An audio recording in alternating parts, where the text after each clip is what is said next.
உயர்நீதிமன்றத்தில் சொல்லியிருக்காங்க. தேர்தல் ஆணையம் அரசியலமைப்பு சட்டத்தால் அவர்களுடைய அந்த அதிகாரத்திற்குள்ளாக செயல்படக்கூடிய ஒரு அமைப்பு, ஒரு சுதந்திரமான அமைப்பு. உச்சநீதிமன்றத்தோட வழக்குல அவங்க நிறைய விஷயத்த சொல்றாங்க. நாங்க எப்படியெல்லாம் வாக்காளர்களை, போலி வாக்காளர்களை கண்டறிவது, இதெல்லாம் ரொம்ப ரெகுலரா இருக்கிற விஷயம் தான். புதுசா ஒண்ணுமே தேர்தல் ஆணையம் கொண்டு வரல.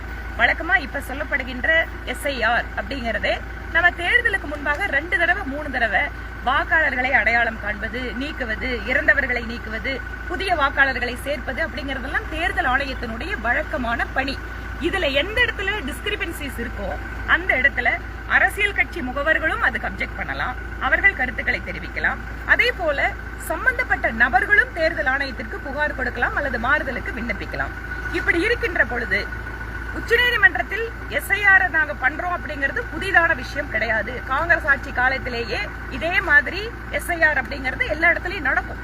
வாக்காளர்களுடைய புதுப்பிக்கும் படி, சேர்க்கும் படி, நீக்குகின்ற பணிங்கிறது regular job of the election commission. அதனால இதை பொலிட்டிசைஸ் பண்ணணுங்கிறதுக்காக காங்கிரஸ் தொடர் தோல்விகளால் மக்களுக்கு என்ன முகத்தை காட்ட முடியாதுன்னு தவித்துக் கொண்டிருக்கின்ற காங்கிரஸ் இந்த தேர்தல் ஆணையத்தை இப்ப டார்கெட் பண்ணிட்டு இருக்காங்க.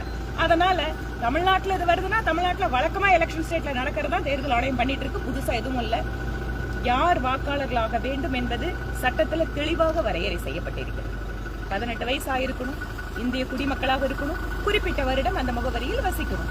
இந்த விஷயத்தை யார் பூர்த்தி செய்தாலும் அவர்கள் வாக்காளர்களாக பதிவு செய்து கொள்ளலாம். யாரையாவது நீக்கினால் அவர்களுக்கு தேர்தல் ஆணையமே தவறாக நீக்கப்பட்டதை எதிர்த்து ஒரு படிவத்தை கொடுத்து அவங்க திரும்ப சேர்ந்துக்கலாம். இந்த மாதிரி விஷயங்கள் இருக்கும்போது SIR பார்த்து எதுக்கு பயப்படுறாங்கன்னு புரியல. நன்றி.